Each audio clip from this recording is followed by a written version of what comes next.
అది ఎట్లా ఉంటుందంటే కళ్ళెదురుగుండా మటర్ జరుగుతుంది అనుకోండి, అసలు చూడండి ఎంత చక్కగా ఘాటు కూడా లేకుండానండి, అసలు మనిషి అరుపు కూడా రాలేదు, అంత చక్కగా చంపుతాడండి. మావాడు కాబట్టి అంత చక్కగా చంపుతాడు అంటాడు. కానీ అదే మర్డర్రా అంటే మర్డర్లు ఎవడు చేయడు సార్, మనిషి అన్నాక మర్డర్లు జరుగుతూ ఉంటాయి, చావులు జరిగిపోతూ ఉంటాయి అనేటువంటి ఒక విచిత్రమైనటువంటి మానసిక ఉన్మాదంతో బ్రతుకుతుంటారు వాళ్ళు.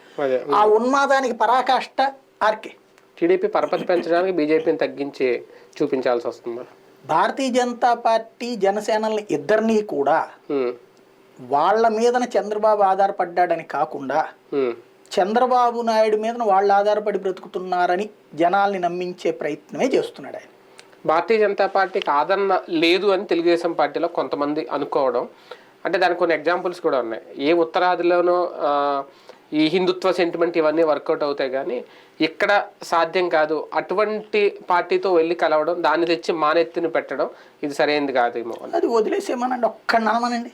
తెలుగుదేశంలో ఒక్క నాయకుడిని భారతీయ జనతా పార్టీతో మాకు పొత్తు వద్దు అని ఒక్క నాయకుడితో చెప్పించమనండి, జనసేనతో మాకు పొత్తు వద్దు అని ఒక్క నాయకుడితో చెప్పించు. తెలుగుదేశం పార్టీ నాయకులు అనలేదా బీజేపీతో పొత్తు అంటే ఆత్మహత్య సదృశ్యం అని? ఎవరు ఒక్కళ్ళ ననమనండి, ఒక్కళ్ళ ననమనండి. ఇప్పుడు ఈ 5 ఏళ్లలో ఎవడంటలా, అంతకు ముందు మాట్లాడారు 2018 తర్వాత, ఇప్పుడు ఎవ్వడు మాట్లాడలేదు ఈ 5 ఏళ్లలో.